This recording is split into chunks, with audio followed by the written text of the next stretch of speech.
Olá, doutores, doutoras, estamos aqui no Legale, ao vivo, para mais um curso sobre contratos bancários. A bem da verdade, hoje não teremos propriamente um curso. O propósito hoje é um grande bate-papo sobre contrato bancário. Por que digo isso? Porque nós sabemos, especialmente os senhores, que se estão assistindo o curso é porque militam na área de direito bancário, todos nós sabemos que a dinâmica jurídica que norteia o estudo dos contratos bancários é bastante diversificada, além de tudo, bastante otimizada. E eu digo isso por uma razão muito simples. No estudo dos contratos bancários, nós sempre temos atualizações interessantes. Ou seja, ora nós temos posicionamento jurisprudencial, ora nós temos a questão relacionada a leis novas que acabam por modificar o sistema. Enfim, nós temos um acervo de atualizações que recomendam ao profissional que atua nesta área um constante acompanhamento daquilo que há de novidade. Eu, por exemplo, ministrarei agora no Legale, a partir do dia 19, uma série de cursos sobre contratos bancários.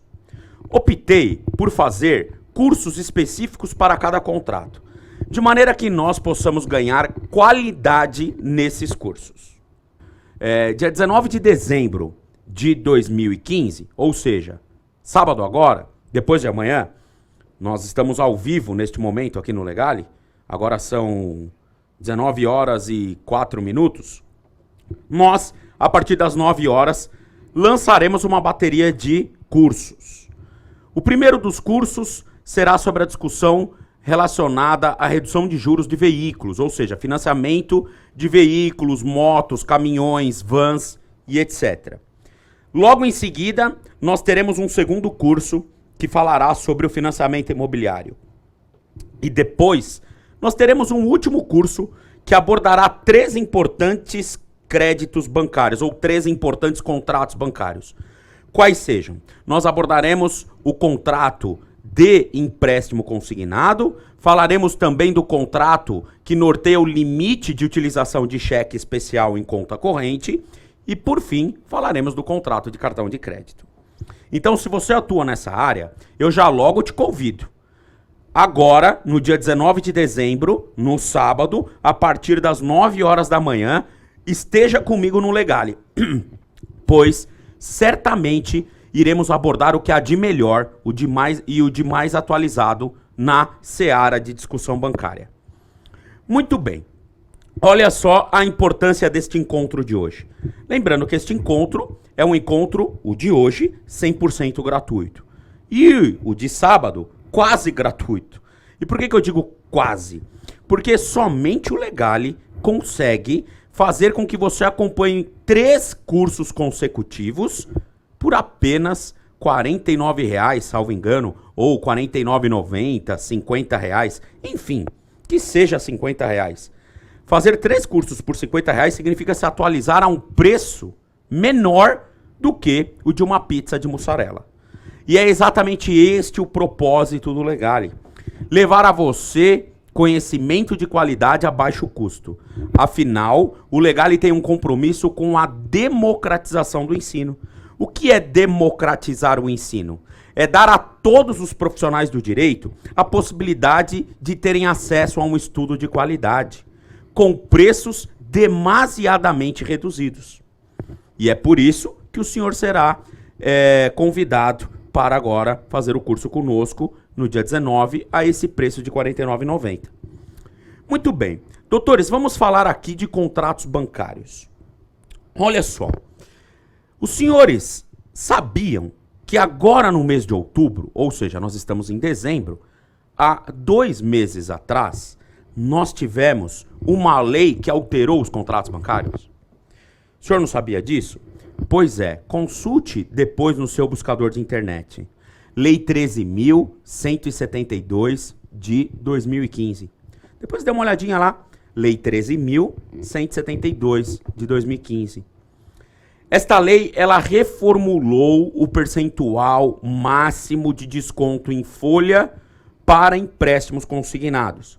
Seja o consignado para seletista, seja o consignado para servidor público, enfim, esta lei ela reformulou a ideia. E ela trouxe uma novidade, que é a possibilidade das instituições financeiras colocarem nos novos contratos de cartão de crédito ou as operadoras de cartão de crédito a possibilidade de desconto da fatura do cartão também na folha de pagamento. Olha só que impacto isso pode causar. Nós sabemos que o contrato de cartão de crédito é o que possui no Brasil hoje a maior taxa de juro. Aliás, a taxa do cartão de crédito ela está em torno de 450%. Isso já nos traz uma panorâmica do que os consumidores sofrem quando o assunto é cartão de crédito. 450% ao ano dá uma média de 40 e poucos por cento ao mês de juros de cartão de crédito. Muito bem. E agora os bancos contam com uma nova ferramenta graças ao nosso parlamento. Graças aos nossos queridíssimos deputados federais e senadores, além da nossa exemplar presidente da República, que obviamente promulgou a lei. Eles poderão descontar na folha, antes que o trabalhador ponha a mão no seu honrado dinheiro, eles poderão descontar a fatura do cartão de crédito. Desde, obviamente, que não haja uma superação do novo limite estabelecido, que é de 35% na folha de pagamento. E eu já lembro aos senhores que para que haja esta possibilidade de desconto, é importante que o consumidor concorde com isso. Mas para o consumidor concordar, não há nenhuma dificuldade. Basta que se insira nos novos contratos uma cláusula prevendo o tal do desconto, e isso já é mais do que suficiente a autorizar a instituição a praticá-lo. O consumidor leigo, desinformado, óbvio, não lê o que assina. A regra de experiência nos mostra isso. E aí, então, nós temos esse problema grave relacionado à questão do contrato de desconto com cartão de crédito. Mas não é só isso, doutores. Nós tivemos, na última década, inúmeras reformulações no estudo do contrato bancário. Por exemplo, nós tivemos uma lei criada no ano de 2013 que alterou o Código de Processo Civil quando o assunto é contrato bancário. Trata-se da Lei 12.810 de 2013. Esta lei, a Lei 12.810 de 2013, inseriu no novo Código de Processo Civil o artigo 285B. Você pode consultar o seu código. Se ele estiver atualizado já a partir de 2013, você vai encontrar essa nova disposição. Aliás, devo ressaltar aos senhores, regra essa que se mantém intacta no novo Código de Processo Civil, que é a Lei 13.105 de 2015. Então, o novo CPC mantém esta disposição, obviamente não com esta numeração, como o artigo 285B, mas sim como um parágrafo do artigo que trata da petição inicial, no sentido de que se a petição inicial tiver por objeto empréstimo, financiamento, arrendamento mercantil, o autor deverá, e aí vem alguns requisitos que muitos advogados não têm observado. E eu noto que os juízes determinam a emenda da petição inicial para que se atendam esses novos requisitos. Muitos colegas não conseguem atender isso e o cliente é prejudicado com o indeferimento da petição inicial e consequente extinção do processo sem resolução de mérito, com base lá no artigo 267, inciso 1º do Código de Processo Civil. Muito bem, doutores. O artigo 285B consagra como ponto crucial ao ajuizamento de uma ação contra instituição financeira, que eu aqui vulgarmente chamo de banco, até para facilitar a compreensão, que, primeiro, o autor especifique as cláusulas contratuais que ele pretende controverter. Isso eu vejo como um avanço interessante. Por quê? Porque isso, de uma maneira ou de outra, acaba eliminando aqueles profissionais ruins que não sabem o que estão fazendo e que só conseguem trabalhar com modelos previamente definidos e não têm sequer capacidade para adequar esses tais modelos ao caso do seu cliente. Por incrível que pareça, não é raro encontrar advogado que ajuize uma ação pedindo para rever um contrato bancário sem ao menos ter lido o contrato que ele pretende rever. Ou seja, ele pega o contrato, anexa o contrato a uma petição inicial modelo e acha que a ação já está apta para procedência. Com essa nova disposição do artigo 285b, pelo menos agora, todos os advogados serão obrigados a lerem os contratos dos seus respectivos clientes. Por quê? Se o advogado tem que colocar na petição inicial as cláusulas que ele pretende controverter, isso significa dizer que ele vai ter que ler todos os contratos e verificar quais são as cláusulas que, no entender dele, são abusivas ou estão em discrepância com a recomendação contida no ordenamento jurídico, de maneira que eles possam inseri-las no pedido para provocação do Poder Judiciário. Este é o primeiro ponto interessantíssimo desta lei do artigo 285b. O segundo ponto diz respeito à quantificação do valor incontroverso. E aqui eu já fiz uma crítica aos advogados, não posso deixar de fazer uma crítica aos magistrados. E aqui me parece que o judiciário ainda não compreendeu o verdadeiro alcance desta norma. Ou o judiciário não compreendeu, ou o judiciário finge não ter compreendido, porque essa norma, evidentemente, prejudica as instituições financeiras. E me parece que o judiciário só consegue compreender as leis que beneficiam as instituições financeiras. Quando a lei prejudica a instituição financeira, eles não conseguem entender o alcance da norma. A lei diz que compete ao autor quantificar o valor incontroverso. Ora, se é uma providência do autor quantificar o valor incontroverso, isso significa dizer que o valor que está no contrato não é o incontroverso. Pois, se o valor do contrato representasse o incontroverso, bastaria o autor transportar o valor do contrato para a petição inicial. Não haveria necessidade do autor, repito, quantificar o valor incontroverso.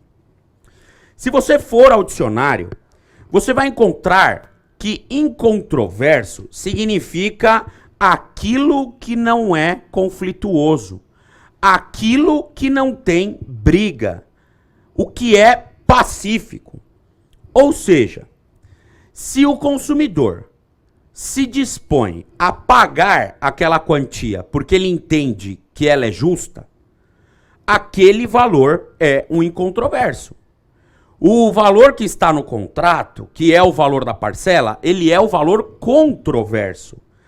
Tanto é controverso que o consumidor não concorda com ele e pretende reduzi-lo. Portanto, o valor incontroverso é o valor que o consumidor entende como correto. Ademais, como essas discussões, em tese, estão centralizadas com relação à incidência da taxa de juro, ou ao limite da taxa de juro, eu ainda hoje vou esclarecer esses pontos com os senhores, o autor, obviamente, se socorre a um profissional habilitado para auxiliá-lo. Na medida em que os advogados não possuem conhecimento científico, tampouco os juízes, para fazer o cálculo do valor obtido com o tempo que representa as parcelas aplicando-se a taxa de juro contratada. Quem faz isso? A matemática financeira. E quem está habilitado para lidar com a matemática financeira? Contadores, economistas, administradores de empresas. Essas pessoas estão habilitadas para lidar com matemática financeira. Portanto, o autor procura um profissional habilitado para lhe auxiliar.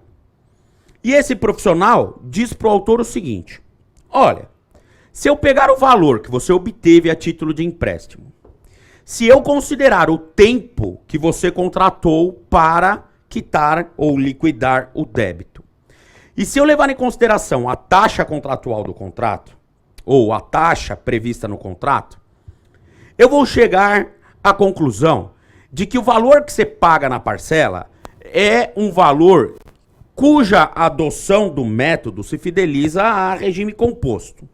Ah, professor, isso é muito técnico. Pois é, não é aqui que eu vou conseguir explicar isso para os senhores.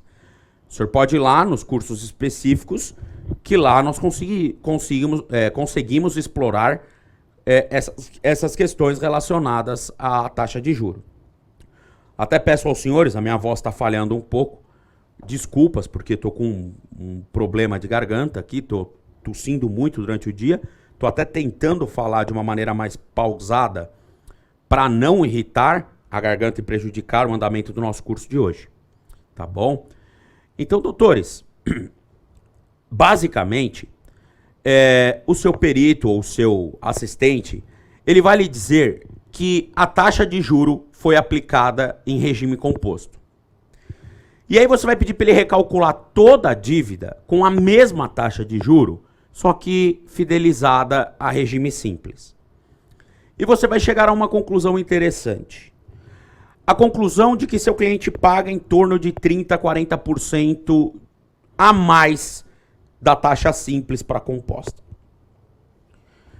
E aí, o seu cliente, então, vai entender que essa taxa, ou melhor dizendo, que esse valor de parcela encontrado pelo seu auxiliar econômico é um valor mais justo. E ele vai te dizer que ele concorda em pagar esse valor.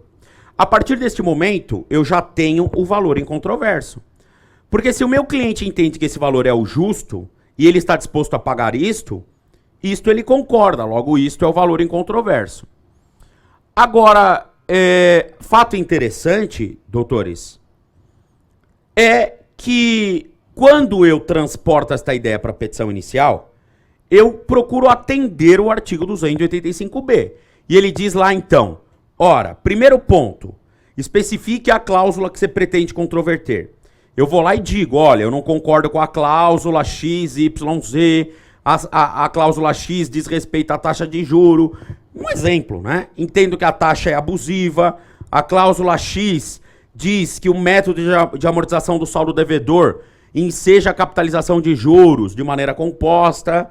A cláusula Z fala de tarifa bancária, eu não concordo em pagar isso. Enfim, eu não sei o que você vai discutir, cada contrato tem a sua peculiaridade. Eu só estou te dizendo que você tem que ler o contrato e detectar as irregularidades. A partir do momento que eu transportei para minha petição inicial as cláusulas que eu não concordo, ou seja, aquelas que eu pretendo controverter, eu também passo a demonstrar ao juiz o valor da parcela que eu entendo como justo. Valor esse que foi apurado pelo meu auxiliar econômico e que representa o valor incontroverso. Agora falta eu atender o último requisito do artigo 285b, que é o maior dos problemas e é aquele que o judiciário ainda não conseguiu entender. O artigo 285b diz que a parte deverá, repito, deverá.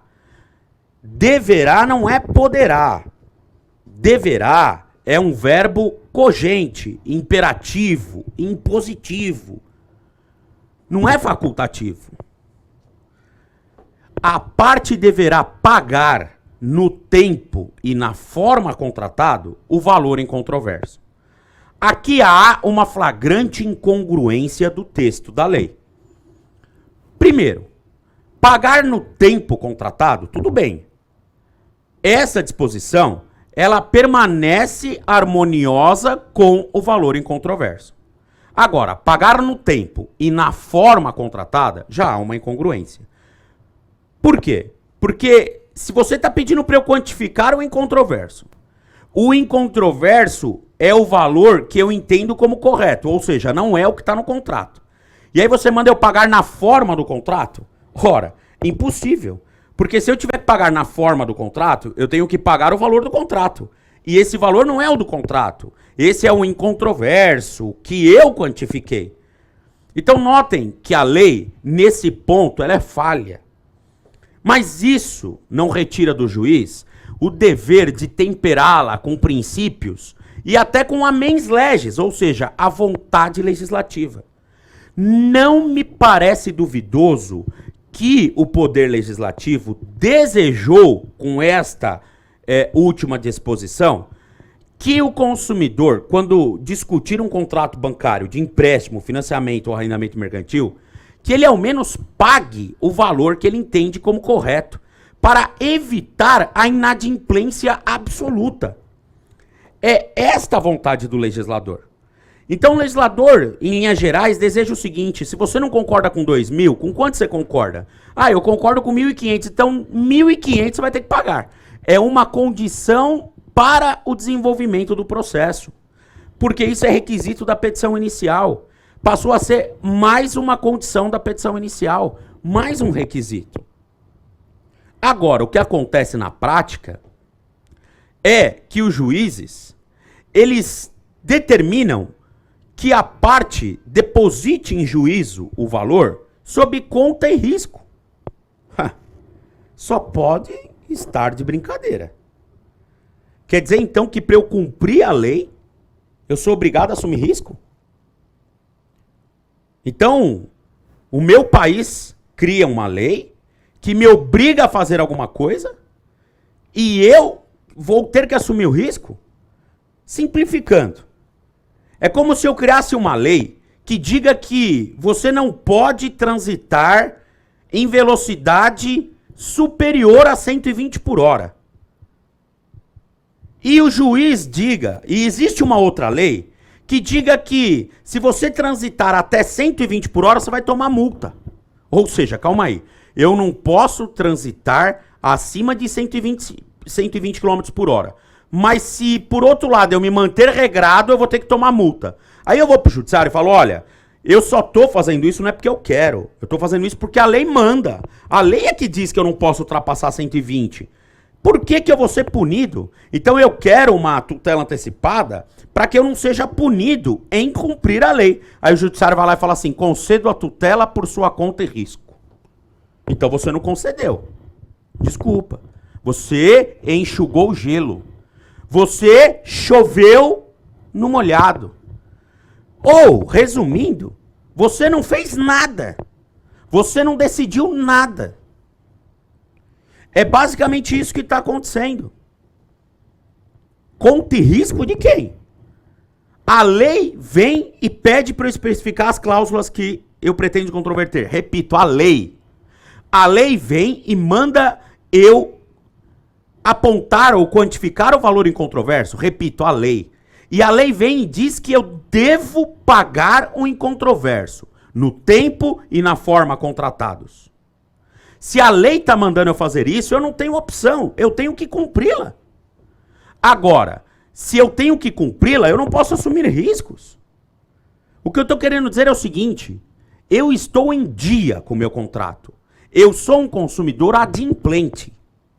Mas eu quero discutir abusos no meu contrato. Não é porque eu estou em dia que eu não tenho o direito de discutir abusos. Eu procuro um advogado. Esse advogado me diz o seguinte, olha, eu vou analisar o seu caso. Ele lê o meu contrato inteiro.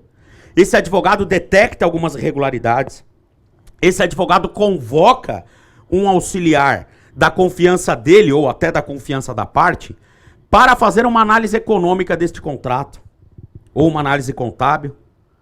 Detecta-se que aquela pessoa paga uma parcela acima do que o ordenamento jurídico permite. Eu identifico que a parcela tem que ser menor do que o que ela paga. Para eu ajuizar a ação, a lei diz que eu tenho que especificar quais cláusulas eu quero discutir, eu tenho que demonstrar na inicial qual é o valor que a parte pode pagar, ou qual é o valor incontroverso, não é nem o que a parte pode pagar, qual é o valor correto, no entender do autor, e a lei diz que eu devo pagar o valor incontroverso a partir daquele momento, é óbvio. Eu estou adimplente. Para cumprir a lei, eu vou ter que pagar o valor que está na minha inicial, que foi aquele que eu quantifiquei.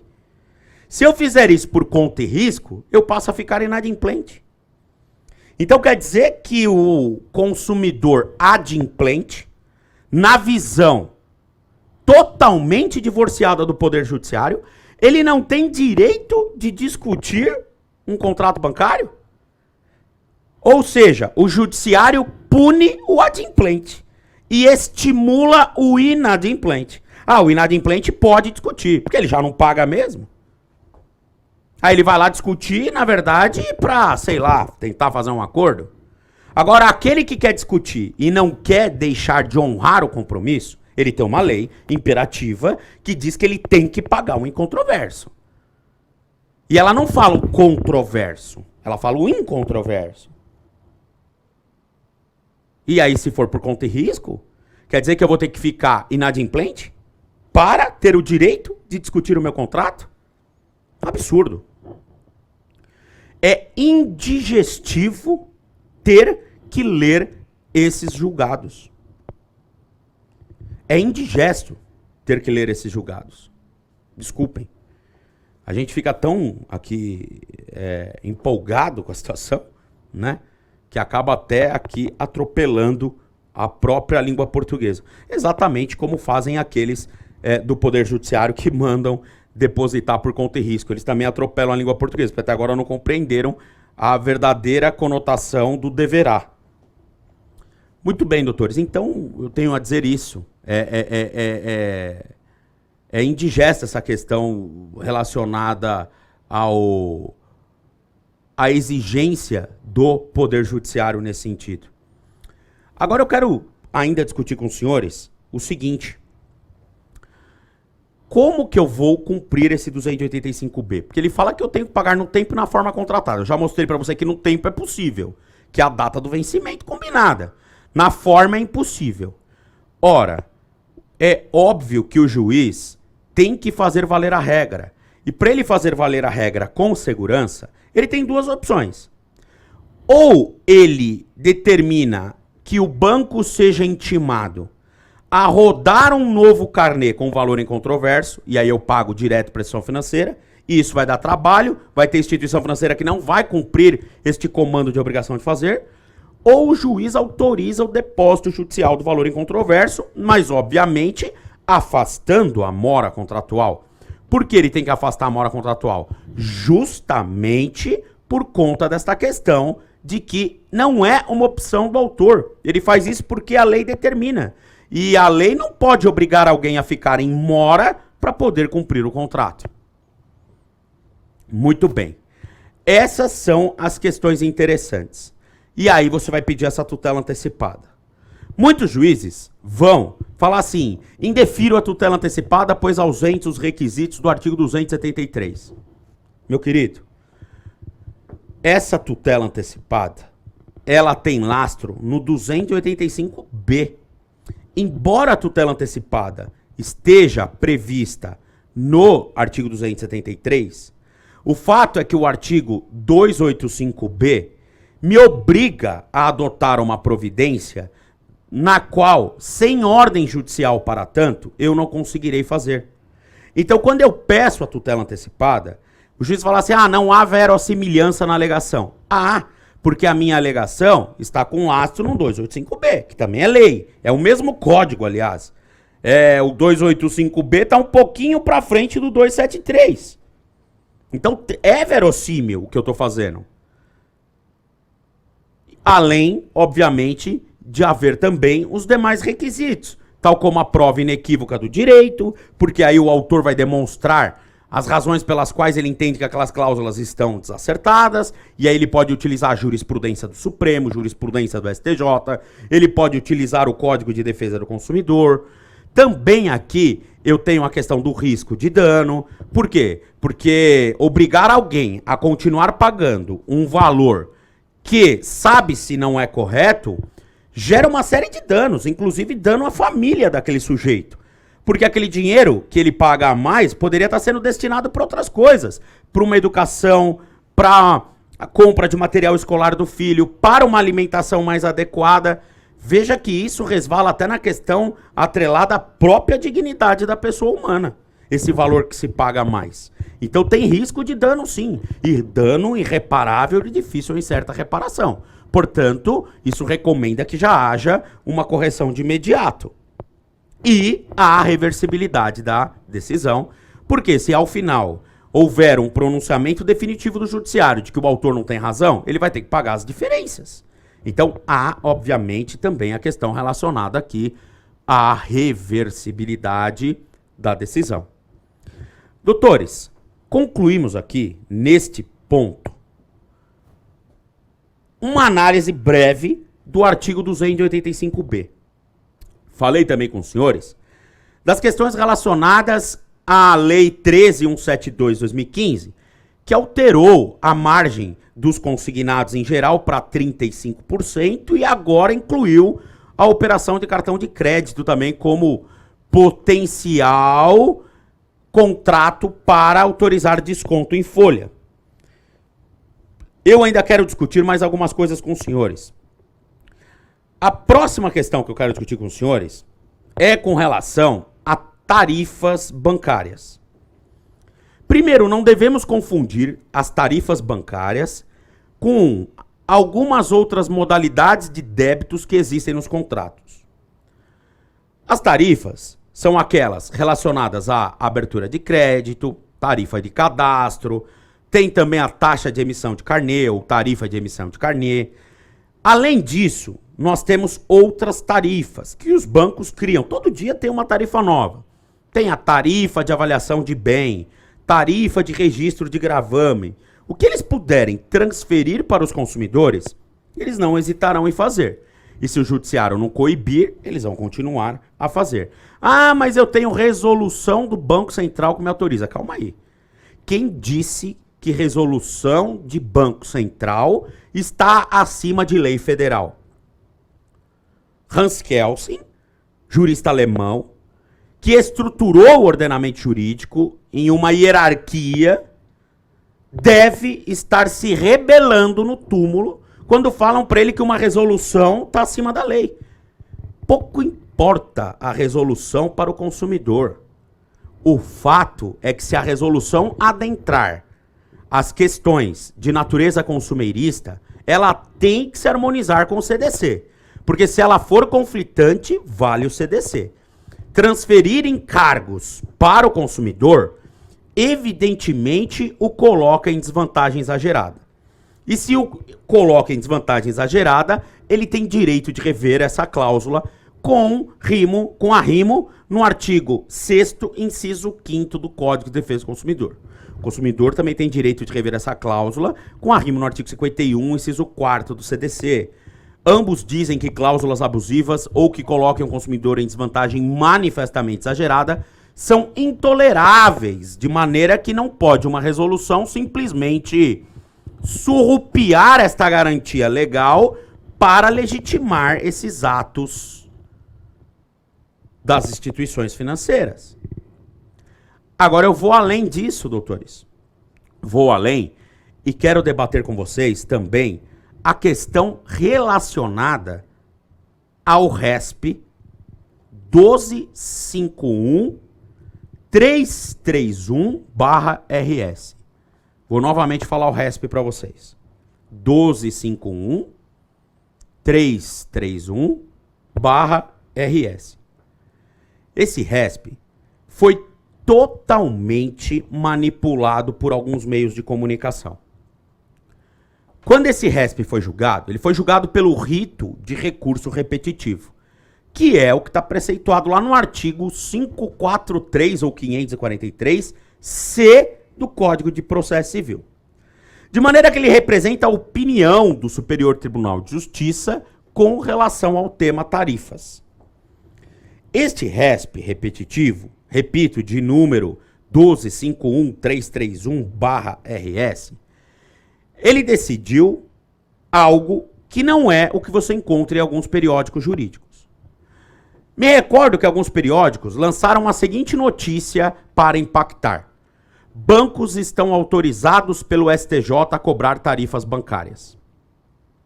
Bancos podem cobrar tarifas bancárias.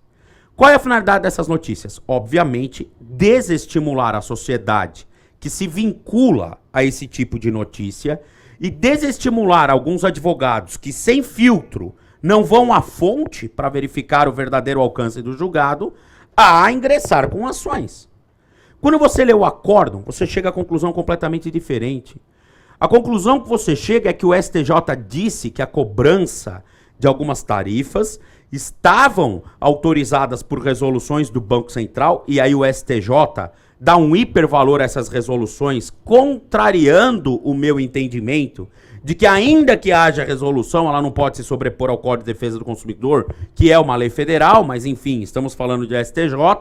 Então o STJ entende que até o dia 30 de abril de 2008, haviam resoluções do Banco Central que autorizavam a cobrança de algumas tarifas. E como os bancos estavam escorados por essas resoluções, eles poderiam cobrá-las. Mas o mesmo STJ entendeu ainda que, após esta data, não havia mais nenhum tipo de fundamento jurídico, seja em lei, seja em resolução do Banco Central, que pudesse sustentar a cobrança dessas tarifas. Taxa de emissão de carnê, tarifa de abertura de crédito, conhecida como TAC, tarifa de cadastro. E aí a tarifa de cadastro, eu vou aqui falar com vocês daqui a pouquinho sobre ela, porque tem uma peculiaridade. Notem, doutores, o STJ, ele entende que após essa data não é possível cobrar. Então no meu jornal sairia a seguinte notícia: STJ proíbe os bancos de cobrarem tarifas após o dia 30 de abril de 2008. Mas não, o cara faz uma notícia que não é uma notícia mentirosa, mas é manipulada. Ele põe lá que o STJ autorizou os bancos a cobrarem tarifas. Ora, autorizou? Autorizou. Até 30 de abril de 2008. E depois dessa data? Está desautorizado. Por quê? Porque as resoluções que sustentavam essas tarifas foram revogadas. E aí não há mais amparo para a sua cobrança. Só que a notícia, ela é vendida pela metade. Legal. O que o STJ decidiu com relação à tarifa de cadastro? Ele decidiu que ela pode continuar sendo cobrada, desde que seja o primeiro relacionamento entre o consumidor e o banco. O que eu quero dizer é o seguinte: se o consumidor já é cliente do banco e ele vai fazer uma operação de financiamento, não há razão para que ele pague uma tarifa de cadastro se ele já é cliente. E aí, então, você tem como discutir tudo isso da seguinte maneira: se o seu cliente celebrou um contrato após o dia 30 de abril de 2008 e, porventura, ele paga TAC, TEC ou TC, a taxa de cadastro, você vai verificar o seguinte: primeiro, a TEC não pode, depois do dia 30 de abril. TAC não pode. E a taxa de crédito, a tarifa de cadastro? Pode. A tarifa de cadastro pode, desde que seja o primeiro relacionamento. Aí você pega lá o banco, o banco que fez o financiamento é o banco XXSA. Aí você pergunta pro seu cliente: olha, você já fez algum outro contrato com o XXSA? Ele fala: eu sou correntista desse banco desde 1992. Você fala: opa, eu então vou pedir pra você me dar um extratinho. Ou, a maneira de você provar isso é muito fácil. Até em folhinha de cheque, às vezes tá lá cliente desde. Você consegue provar que o cara era cliente muito antes daquela operação de contrato. E aí, então, você consegue construir a ilegalidade ou irregularidade na cobrança dessa tarifa. A consequência disso é muito mais ampla do que você imagina. Porque tem advogados que pedem tão somente a devolução em dobro da tarifa. Então, se o cliente pagou 1.000, o advogado pede 2.000. O problema está no fato de que seu cliente não pagou 1.000. Porque quando ele faz a operação de financiamento, a tarifa de 1.800 ou 500 reais, ela não é paga à vista. Ela é incorporada ao saldo devedor e financiada pela taxa de juro do contrato. Então, devolver a tarifa, ainda que com juros legais e correção monetária, gera enriquecimento sem causa para a instituição financeira. Porque ela me cobrou de uma maneira e está me devolvendo de outra. Então é óbvio que para que haja a recomposição das partes ao status quo ante, o dinheiro tem que ser devolvido nos mesmos moldes em que ele foi cobrado. Logo, isso significa dizer que essa taxa ou tarifa tem que ser devolvida à taxa de juro do contrato, incidindo na maneira pela qual os débitos foram gerados. E isso vai representar um valor muito maior do que 500 ou 800 reais. Quem vai fazer a conta é seu auxiliar econômico, seu contador ou economista, administrador, enfim. Não sei a pessoa que você vai contratar para isso. Muito bem. Este é o primeiro ponto desta questão relacionada à tarifa. Ainda quero falar com os senhores de algumas outras denominações que aparecem nos contratos. Por exemplo, taxa de promotora de venda. Olha só que absurdo. O banco paga alguém para promover o trabalho da instituição financeira. Então ele pega uma moça muito bonita ou um rapaz muito bonito, coloca uma roupa lá com um logo ou símbolo do banco, essa pessoa fica por aí rodando, captando clientes, óbvio que ela tem que ser remunerada e você que paga a conta. Essa pessoa, se ela não é funcionário do banco, ela é prestador de serviço, quem tem que pagar essa pessoa é o banco. Quem contratou essa pessoa foi o banco e não você. Por que que o consumidor teria que pagar taxa de promotor de venda? Logo, esta cobrança me parece absurda e tem que ser devolvida, e eu entendo até que em dobro, pelo parágrafo único do artigo 42, porque não há nem como sustentar boa-fé aqui. Ah, eu estava de boa-fé. Como você estava de boa-fé transferindo o custo do seu funcionário ou do seu prestador de serviço para mim? Logo, me parece razoável que essa tal de tarifa, não é nem tarifa, eles falam que é encargo de promotor de venda, seja restituído ao consumidor pelo dobro. E detalhe, eu vou entrar aqui numa discussão interessante. Qual é o fundamento jurídico para isso? Ora, o fundamento jurídico é o artigo 6º, inciso 5º, que fala que é direito do consumidor modificar uma cláusula contratual que o coloque em desvantagem exagerada ou que seja manifestamente excessiva, e o artigo 51, inciso 4º, que fala que são nulas de pleno direito as cláusulas iníquas, abusivas, que atentem contra a probidade e a boa-fé na relação contratual. Tudo que o código diz que é abusivo, me parece que se enquadra nessa transferência de encargo de promotor de venda para o consumidor. Mas eu ainda vou além por uma outra razão. O consumidor também não paga essa taxa de promotora de venda à vista. Este valor é incorporado ao saldo devedor que é financiado. E aí eu entro na mesma lógica da tarifa. Quando há o reconhecimento de abusividade na cobrança com comando de restituição, restituir é restituir nos exatos moldes em que se pagou, sob pena de se aflorar o enriquecimento sem causa em benefício da instituição financeira, ou como alguns chamam, locupletamento ilícito. Assim, eu entendo que esse encargo de promotor de venda tem que ser restituído à taxa do contrato e da maneira como foi contratado. Ou seja, se houve incidência de juro composto, ele tem que ser devolvido em juro composto. Aí vão falar, mas calma aí, professor. Quando é para o banco, o senhor diz que não pode. Quando é para o consumidor, o senhor está dizendo que pode? Não. Não pode para um e nem para o outro. O que eu tô querendo dizer para vocês é que, como me cobraram composto, você me devolver composto, você não está me premiando.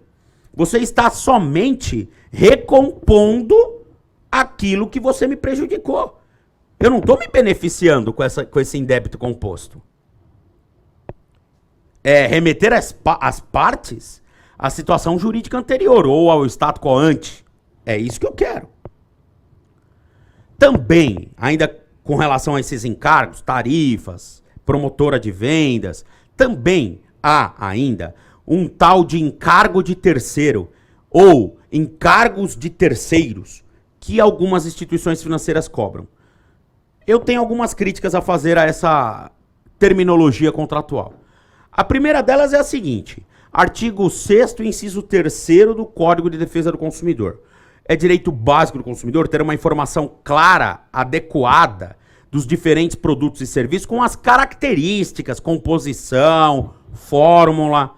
Quando você me diz que está me cobrando um valor a título de, abro aspas, encargo de terceiro, fecho aspas, quem é esse terceiro? O que ele fez para mim? O que ele contribuiu para mim? Por que eu tenho que pagá-lo? Eu é que contratei esse terceiro? Notem que essa informação é totalmente obscura, totalmente lacunosa, esse encargo de terceiro. E além de violar o direito de informação, porque paguei a título não sei do que, também me onera. Porque esse valor não é baixo, esse valor é elevado. E aí, novamente, com o artigo 6º, inciso 5º, 51, inciso 4º, eu quero a devolução. E por que não também pedir em dobro? Afinal de contas, eu não posso dizer que está de boa fé quem sonega meu direito de informação para me impingir um encargo que eu não sei nem para que serve. Muito bem, doutores.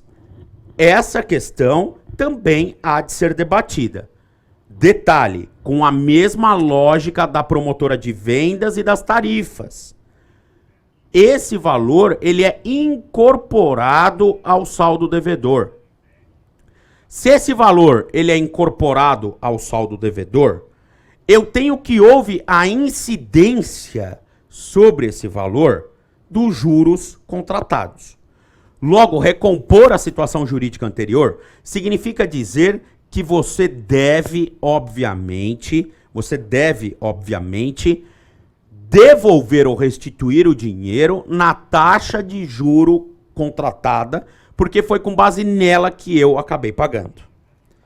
E é óbvio que o advogado tem que saber construir esses pedidos, porque se você não pedir dessa maneira, o juiz não vai dar. E aí você vai se complicar inteiro. Muito bem. Olha quanta coisa nós estamos debatendo aqui hoje, embora isso não represente 1/3 do conteúdo total da matéria. Repito, novamente aos senhores, quer entender bem a figura dos contratos bancários? Vá lá no dia 19 de dezembro agora, a partir das 9 horas da manhã, sábado, né? Antes de entrar no Natal, já que tal se atualizar? Que tal ter um material excelente à sua disposição? Sábado, a partir das 9 horas da manhã, eu estarei no Legale ministrando 3 cursos de maneira online somente, de contratos específicos, trazendo toda a abordagem para vocês. E se você pretende fazer esses cursos de sábado, eu já te advirto que antes de fazê-lo, você tem que assistir o curso introdutório de contrato bancário, que está já disponível na plataforma do Legale no YouTube, que é o Legale Virtual. Este curso introdutório tem mais ou menos 1 hora e 5 minutos. Ele está lá gratuitamente para todos vocês e ele é indispensável para quem pretende fazer esse curso de sábado, ou esses 3 cursos de sábado. Ele é indispensável porque ele traz toda a teoria do contrato bancário e os cursos trazem as matérias específicas. Repito, lá no sábado nós falaremos sobre veículos, contratos de veículos, falaremos sobre financiamento imobiliário, empréstimo consignado, falaremos sobre limite de cheque especial, falaremos sobre cartão de crédito. Todo esse acervo de contratos será debatido com muita qualidade sábado a partir das 9 horas da manhã no Legale. Faça a sua inscrição. Não perca essa oportunidade. Doutores, debati com os senhores o RESP. Só para finalizar esse tema, eu quero dizer que o RESP, que eu dizia há pouco, das tarifas, ele só fala das tarifas. Ele não fala da questão da promotora de vendas, ele não fala da questão dos encargos de terceiro, e ele não fala em nenhuma hipótese, em razão da limitação de mérito de um RESP, porque o RESP ele só pode julgar aquilo que é impugnado, ele não fala da questão relacionada à possibilidade ou não de se dar o dobro, que é a aplicação do parágrafo único do artigo 42, porque isso não foi objeto de discussão. Como a via do recurso especial é demasiadamente estreita, porque ela tem que observar aquilo que se impugna, os ministros, obviamente, não poderiam falar sobre esse tema na medida em que ele não foi objeto do resto, sob pena de prestar jurisdição extra petita. Nesse sentido, eu tenho a dizer a vocês que vocês podem pedir. Por quê? Embora o STJ não tenha apreciado a matéria, ele não disse que não pode. Ele não disse que pode, mas ele não disse que não pode. Ele simplesmente não analisou. De maneira que é possível, sim, se discutir nesses contratos a questão relacionada ao recurso especial combinado com o parágrafo único do artigo 42. Embora isso não tenha sido albergado ou contemplado pelo RESP. O próximo tema que eu quero discutir com os senhores, e devo discorrer aqui por alguns minutos, já que o tema é demasiadamente importante, juntamente com os demais que já abordei, é com relação a um julgamento do Supremo Tribunal Federal que ocorreu agora no final do ano de 2015 e que também foi muito manipulado pelos meios de comunicação. O Supremo Tribunal Federal analisou um recurso extraordinário advindo do Tribunal de Justiça do Estado do Rio Grande do Sul. Trata-se do recurso extraordinário número 592377. Repito, recurso extraordinário número 592377. Neste recurso extraordinário de número 592377, o Supremo Tribunal Federal analisou a medida provisória 2.170-36/2001. Repito, medida provisória 2.170-36/2001.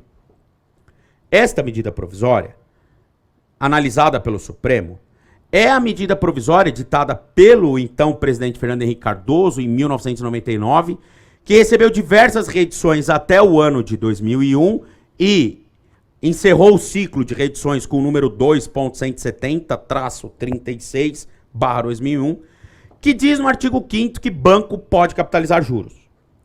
Essa medida provisória, ela é muito utilizada pelo Poder Judiciário para justificar a autorização de cobrança de juros sobre juros na atividade bancária.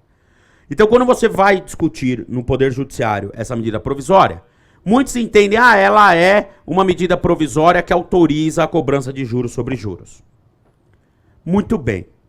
Essa medida provisória, ela, a meu ver, é inconstitucional. E a inconstitucionalidade dela não é difícil de se encontrar. Primeiro, o artigo 192 da Constituição Federal diz que o sistema financeiro nacional tem que ser regulado por lei complementar. Portanto, com a nova realidade constitucional estabelecida no ano de 1988, não me parece duvidoso que o sistema constitucional brasileiro reservou à lei complementar a condição de legislar sobre matéria bancária, especialmente no que diz respeito ao arcabouço compreendido pelo Sistema Financeiro Nacional. O artigo 62 da Constituição Federal autoriza o presidente da República, em caso de relevância e urgência, a editar medidas provisórias. Então, o artigo 192 da Constituição Federal autoriza o presidente da República, em caso de relevância e urgência, a editar medida provisória. O parágrafo 1º desse artigo diz que o presidente da República está proibido de editar medida provisória sobre algumas matérias. Então notem que o mesmo artigo que autoriza o presidente da República a criar medida provisória o proíbe de atuar em algumas matérias, das quais eu destaco o inciso 3º do parágrafo 1º do artigo 62, que diz que é proibido ao presidente da República editar medida provisória quando a matéria é reservada à lei complementar. Ora, é exatamente o nosso caso. A matéria bancária, pelo artigo 192, passou a ser reservada à lei complementar. A medida provisória de 2001, portanto, após a vigência da Constituição Federal, a desrespeita quando passa a autorizar capitalização de juros navegando por matéria bancária sabidamente reservada à lei complementar. Esta questão que eu suscito agora, da inconstitucionalidade da medida provisória, e aqui eu tenho, a meu ver, a inconstitucionalidade tanto formal, porque diz respeito ao processo legislativo da medida provisória, quanto a inconstitucionalidade material, porque diz respeito à matéria incutida dentro da medida provisória. Esta questão da inconstitucionalidade desta medida provisória está sendo analisada pelo Supremo Tribunal Federal por ocasião da ação direta de inconstitucionalidade número 2316. Então anotem aí, o Supremo Tribunal Federal irá analisar essa medida provisória sob a ótica da inconstitucionalidade da reserva à lei complementar, por ocasião do julgamento da ação direta de inconstitucionalidade de número 2316. Doutores, esta ADI, embora bastante antiga, ela já teve pronunciamento de alguns ministros do Supremo. O que eu quero dizer é que ela está com um voto vista. Atualmente, ela está na mão do ministro Celso de Mello, que é o decano do Supremo Tribunal Federal. Ela estava com a ministra Ellen Grace, e a ministra Ellen Grace, quando se retirou do Supremo para integrar a Corte Penal Internacional, obviamente ela determinou a redistribuição da ADIM, que foi para o ministro Celso de Mello, que é o decano. Os ministros que já votaram, de todos eles, a maioria, repito novamente, a maioria já opinou pela inconstitucionalidade da medida provisória. O cenário atual dessa ADIM é que ela está muito mais para a decretação de inconstitucionalidade do que para a decretação de constitucionalidade dessa medida provisória. Agora, o que isso tem a ver com o extraordinário 592377 do Rio Grande do Sul, professor? Tudo. Porque o extraordinário também fala da mesma medida provisória. A diferença é que a ótica de combate do extraordinário é diferente da ADI. No extraordinário, o que se discute é a inconstitucionalidade da medida provisória, não por maltratar matéria reservada à lei complementar, não porque o presidente não poderia editá-la à luz do artigo 62, parágrafo 1º, inciso 3º, combinado com o artigo 192. Mas sim porque não havia relevância e urgência para a sua edição. Ou seja, no recurso extraordinário, o que se discute é tão somente se havia ou não relevância e urgência para se editar essa medida provisória.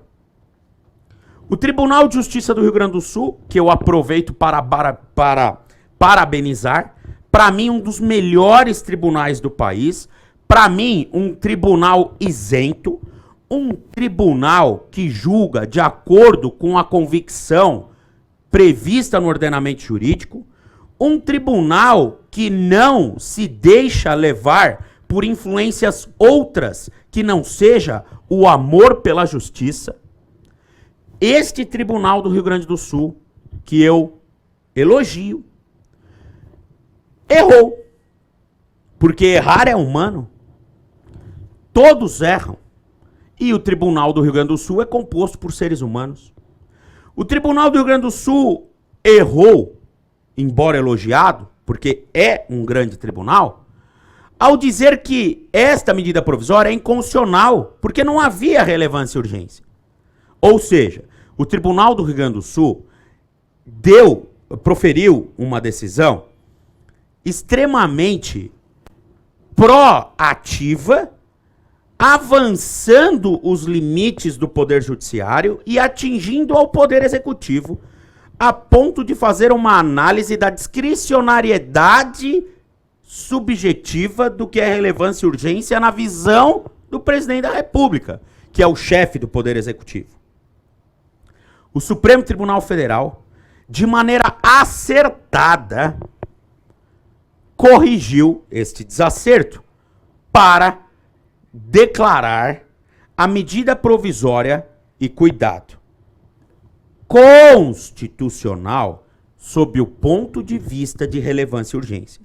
Note que essa decisão não exclui a DI.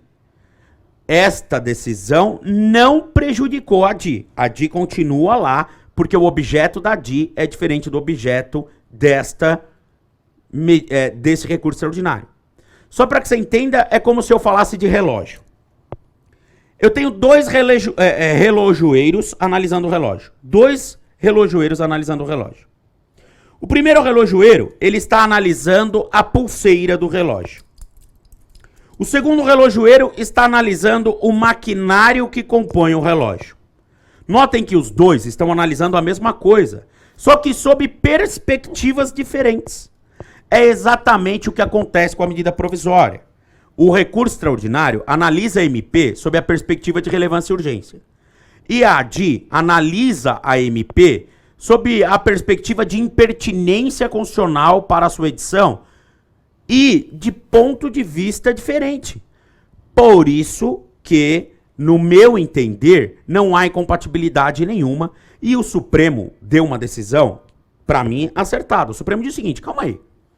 Nós, ministros, não podemos interceder no poder discricionário subjetivo do presidente da República, que lá na época, em 99, e depois nas reedições, criou essa medida provisória.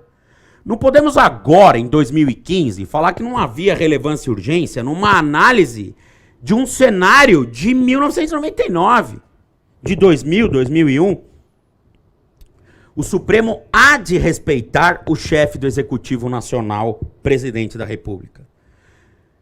Devemos respeitar a ideia de Montesquieu de que os poderes são independentes. Isso quer dizer que o Executivo tem a sua independência e a sua autonomia e são harmônicos entre si. Então, o Supremo declarou constitucional a MP com relação a isso. Agora, no julgamento desse extraordinário, não se discutiu a possibilidade de capitalização de juros pelo artigo 5º, porque o artigo 5º não foi objeto desse recurso extraordinário. O artigo 5º desta MP é objeto da ADI 2316. E, ainda assim, muitos meios de comunicação difundiram a ideia de que o Supremo declarou constitucional a ADI que autoriza bancos a cobrarem juros sobre juros. Ou seja, dando a entender que a matéria está pacificada pelo Supremo, o que não é verdade. Aliás, até alguns tribunais estão induzidos por este julgamento, ou pelo que viram nos meios de comunicação. Porque às vezes você vai debater essa medida provisória e a questão da inconstitucionalidade da medida provisória sob a ótica do artigo 62 e 192, e o seu recurso extraordinário é inadmitido simplesmente porque dizem que a matéria já foi analisada em repercussão geral pelo RE 592377. Meu querido, eu não estou discutindo sobre a ótica do RE 592377. O que eu estou discutindo é sobre a ótica da ADI, que ainda está pendente de julgamento e que, aliás, majoritariamente recomendo provimento do meu extraordinário. E não improvimento ou, quiçá, a sua inadmissão. Então eu acho que ainda alguns desembargadores que fazem admissibilidades de recurso extraordinário não compreenderam o verdadeiro alcance desse julgamento e não analisaram a ADI 2316 e os votos lá proferidos. Esta ideia é a ideia central dessas discussões. Os senhores notam como a matéria é técnica? Os senhores notam como não dá para discutir isso no achismo? Eu estou aqui trazendo um panorama geral dessas atualizações, só para que vocês possam verificar a necessidade de se fazer um curso de atualização ou de especialização de acordo com cada contrato.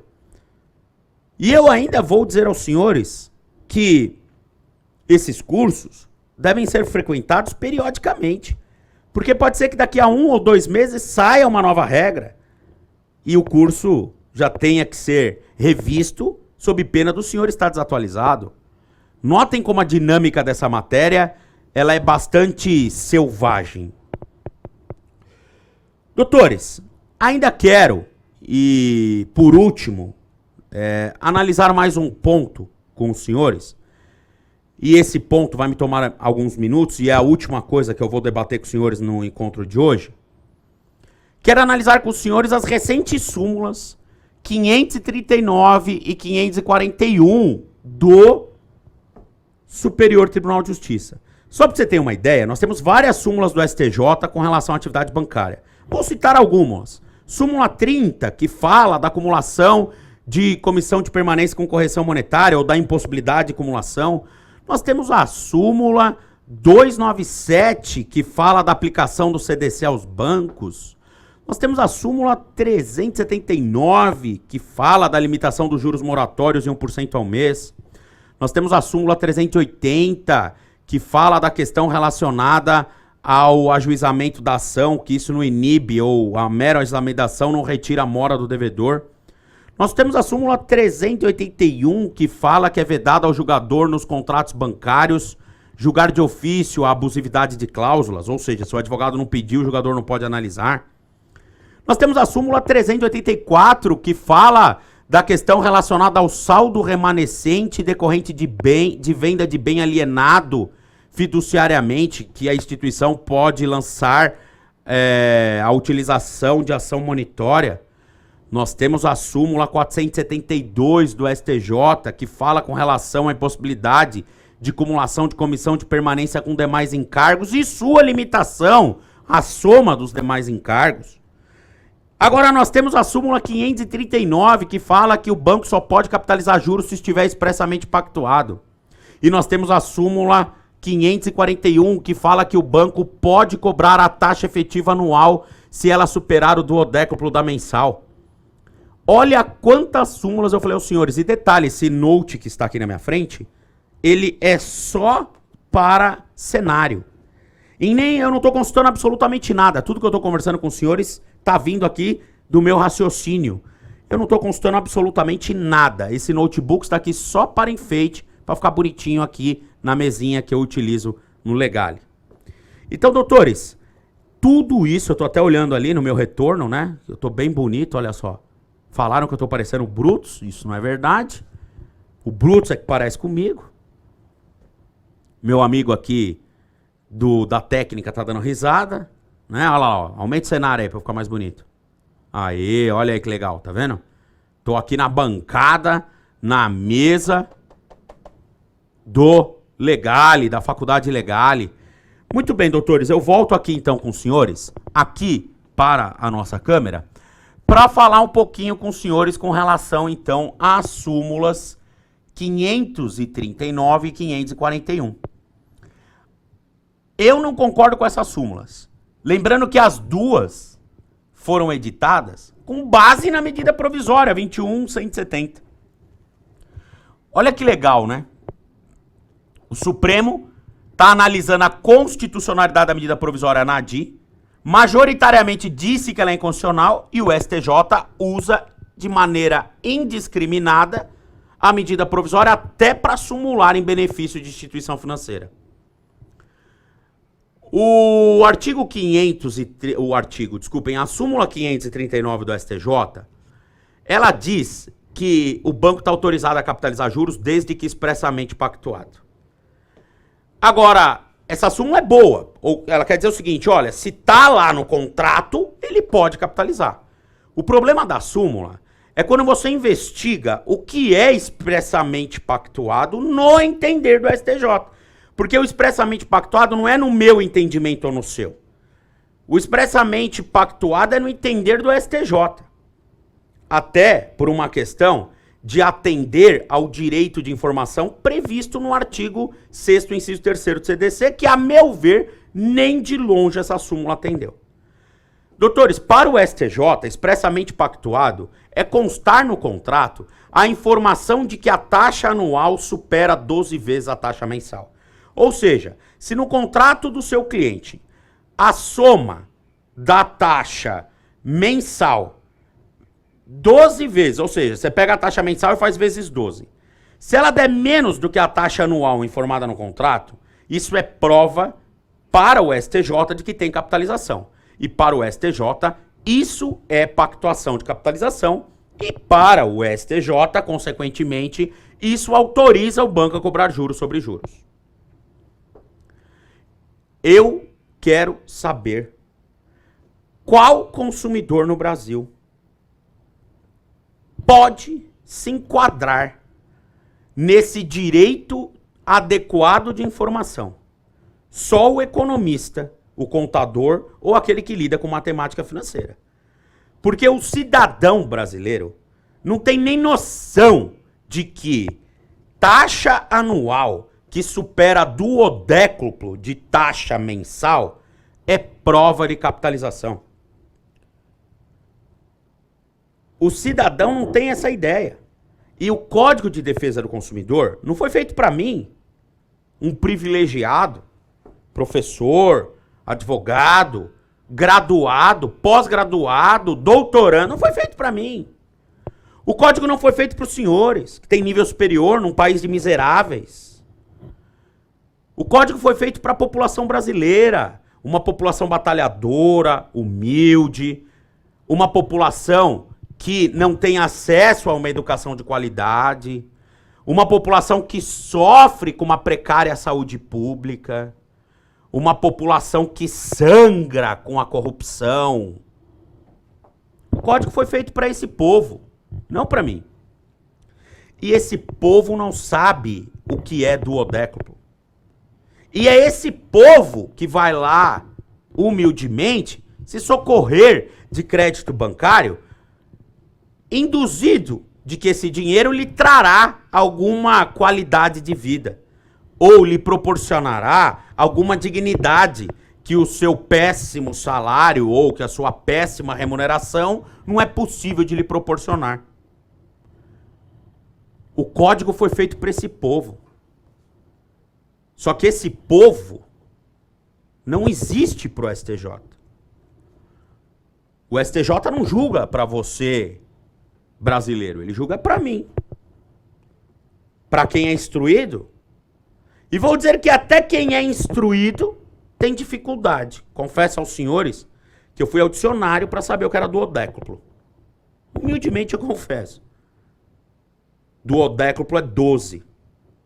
Mas eu tinha dúvidas. Doutores, esta súmula, portanto, diz isso.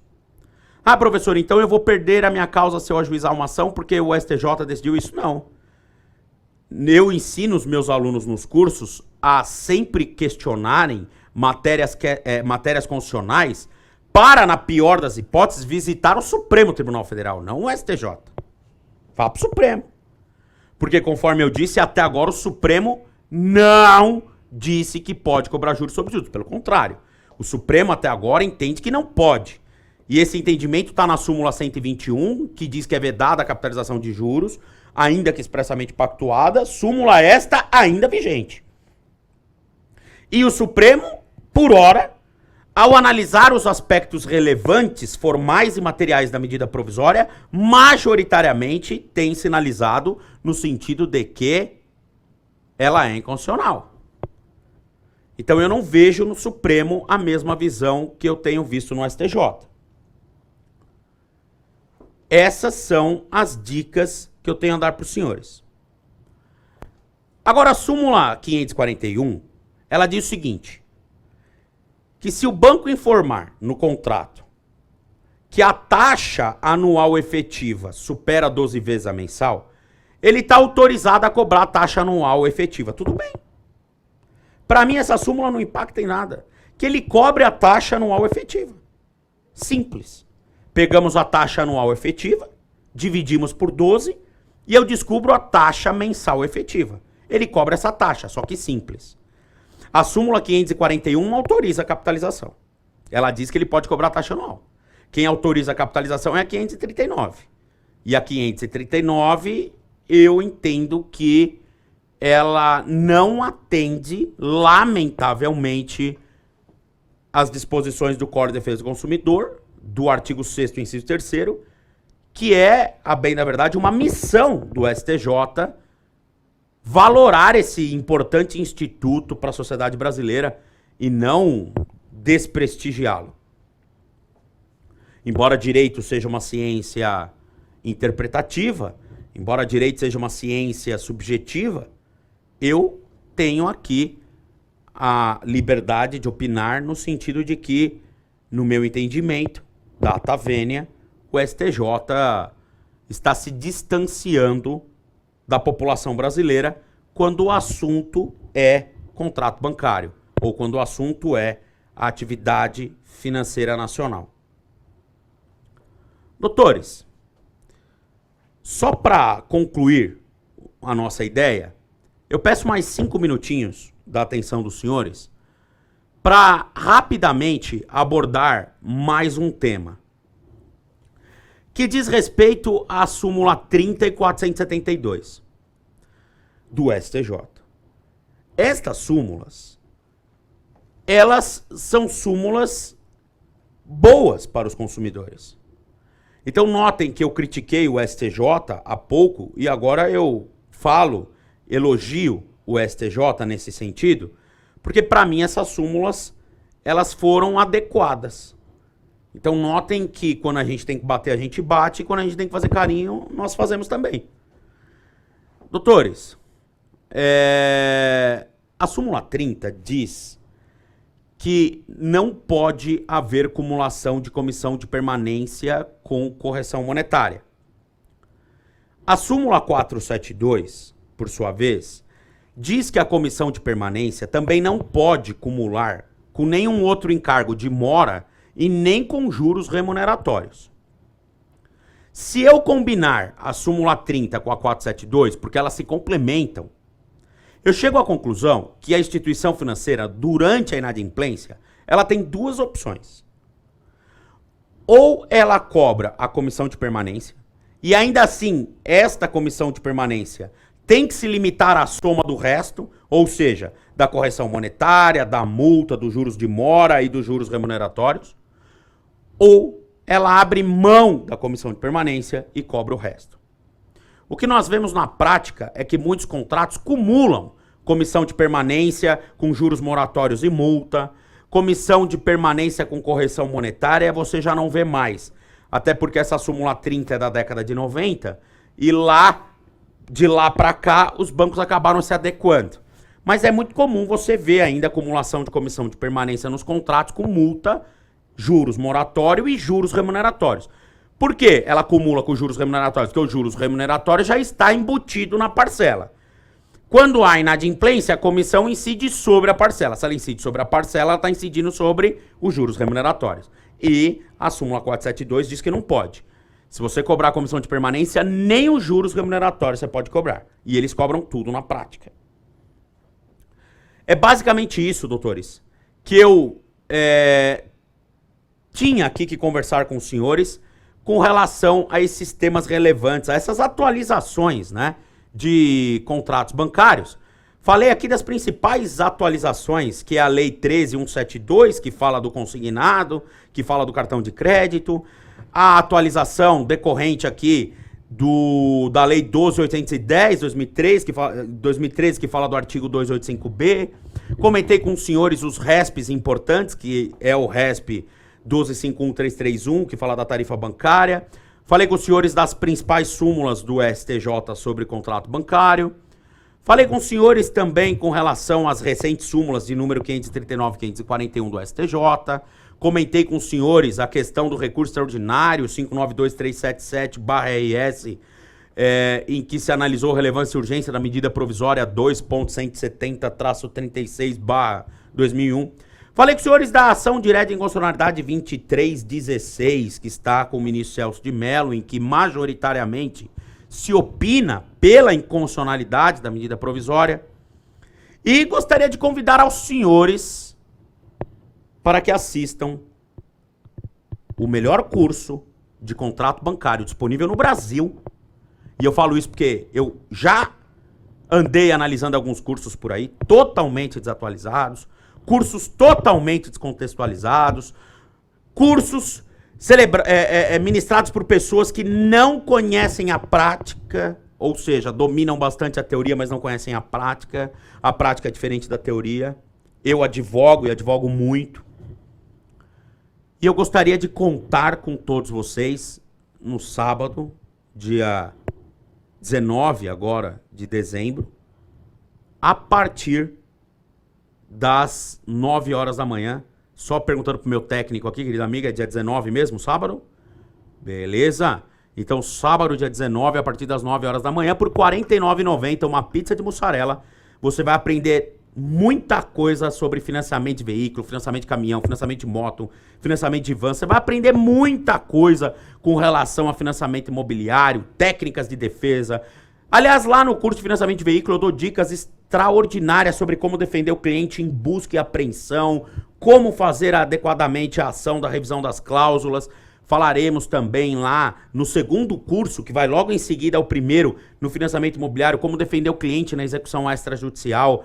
Falaremos da alienação fiduciária de bem imóvel. Falaremos, enfim, dos consignados, do cheque especial, do cartão de crédito. Esse curso é muito rico. Trata-se de um conjunto de cursos muito rico, que eu recomendo a todos vocês. Fiquem todos com Deus, muito obrigado e até uma próxima oportunidade.